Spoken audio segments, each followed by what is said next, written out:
गोविंदा गोविंदा. आम्ही काढला होता एक छोटासा ट्रिप, म्हणजे भरपूर दिवसानंतर. फक्त 2 दिवसाचा ट्रिप काढला आम्ही आणि एवढे जण होतो. राजेश, माऊ, पुन्हा नंतर श्रीजा, स्वरा. आणि जाताना आम्हाला लागली क्रॉसिंग, कारण लवकर निघालतो आणि सकाळची ट्रेन होती वाटतं ही मानवत रोडला. मग त्याच्यानंतर पुढे गेल्यावर मग नाश्ता करायचं ठरलं आमचं, कारण लवकर निघाल्यामुळे सर्वांना भुका लागल्या होत्या. आणि त्याच्यानंतर लागला आम्हाला समृद्धी महामार्ग.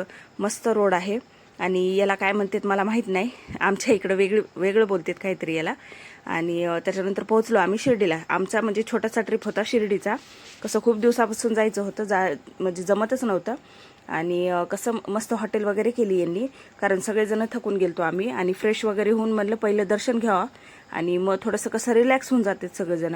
मग दर्शनासाठी मला वाटलं होऊन जाईल लवकर, पण पाहिलं तर खूप गर्दा होता, कारण सुट्ट्या वगैरे सुरू होत्या ना सर्वांच्या, त्याच्यामुळं.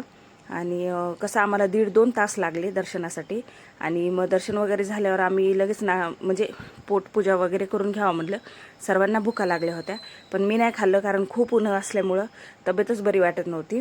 आणि त्याच्यानंतर मग गेलो रूमवर, आराम करून परत निघालो आम्ही संध्याकाळी बाहेर. कारण म्हणलं आता उद्या लगेच सकाळी निघायचं आहे, थोडंसं खरेदी वगैरे ज्याला जे घ्यायचं ते घेईल. मग प्रसादालयात गेलो आम्ही, प्रसाद म्हणजे तिथलचं जेवण वगैरे करायला. जेवण ते केलं, पान खाल्लं. परत मग म्हणलं तिथल्या सराउंडिंगमध्ये थोडंसं फिरून घ्यावं, कसं पुन्हा पुन्हा येणं होत नाही लवकर लवकर. आणि लगेच आरती वगैरे पण सुरू झाली. मग सकाळी नेक्स्ट डे रूम सोडायची होती, मग सोडली आम्ही रूम आणि निघालो मग शिर्डी सोडून. कसं छान झालं आमचं दर्शन वगैरे सर्वांचं. आणि हे सगळं मस्त केलं आहे आता, प्रोग्रेस होती आहे वरचीवर, छान केलं आहे आता शिर्डीला. आणि लेकरं एवढे थकून गेलते की सगळेजण झोपतच होते.